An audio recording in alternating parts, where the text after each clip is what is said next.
Hi, my name is Zachary Shattuck, and welcome to Rainbows and Riches of LGBTQ San Diego, a podcast of the history and people who shaped the local community.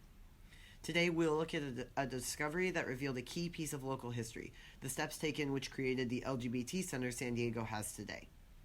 We keep searching for the history of San Diego's LGBTQ community wherever we may find it. A cool recent discovery was that the New York's Public Library had an audio tape that was labeled as an interview with an unknown man about the formation of the gay center in San Diego. Although there are pieces missing, it still fills in gaps in our knowledge of the founding of the LGBT center in San Diego and is the earliest memory we have of those historic events. It's easy to visit the current location in Hillcrest and feel that this community center is a perennial piece of the neighborhood. But in the early 1970s, beginning a community center for an oppressed demographic who had no real central meeting place was a radical vision which required over a year of planning. From the dates mentioned in the interview, it's clear it was recorded sometime between October 1973 and April 1974. The Center for Social Services, as it was then called, had just opened in September of 1973, so the details were fresh in the mind of the man being interviewed, including specific dates. The interviewer mentions having spent 4 days in Los Angeles at their center, which was the first in the country, having started in 1969, and among the people she interviewed there was Morris Kite, the founder of the LA Center, who offered advice to the people starting the San Diego Center. San Diego's was the second LGBT center in the country, even predating New York's by 10 years.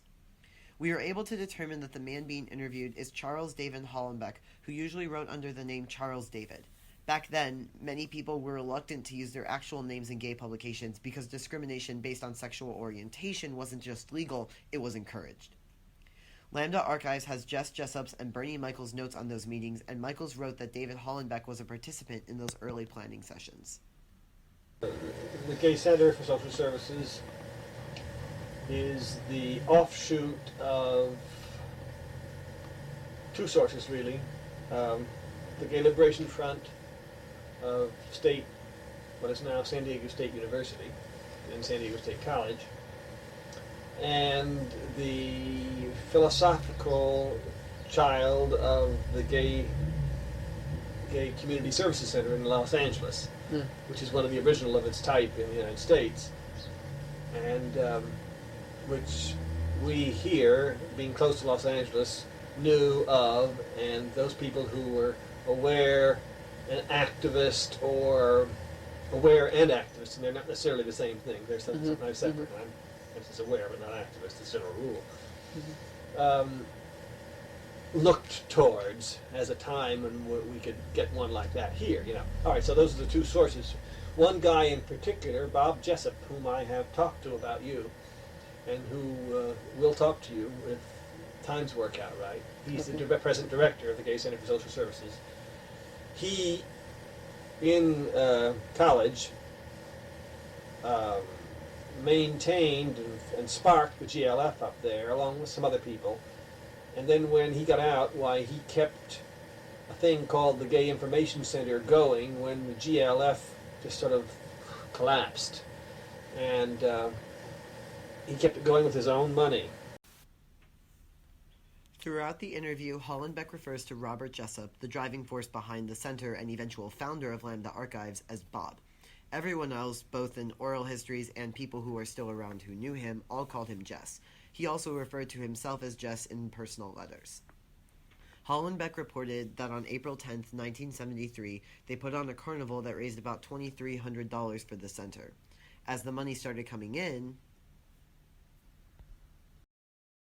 it resulted in a drastic shaking up of our feelings and some very hot meetings, and the resignation of the idealist who was leading us, Bernie Michaels, who was still involved in this greatly, but and resignation of several of the women who were bitching about drag things.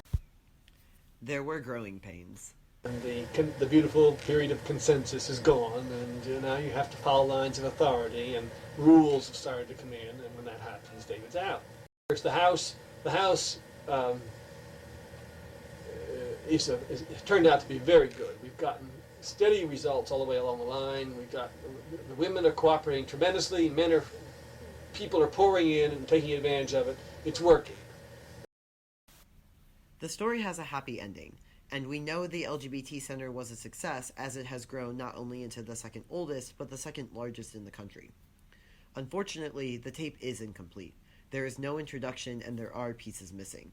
After leaving Hollenbeck, the interviewer apparently plans to visit the San Diego Center to interview just Bob Jessup. This makes us wonder if there is a tape somewhere out there of that interview or if there's a more complete version of this tape. There's always more to discover.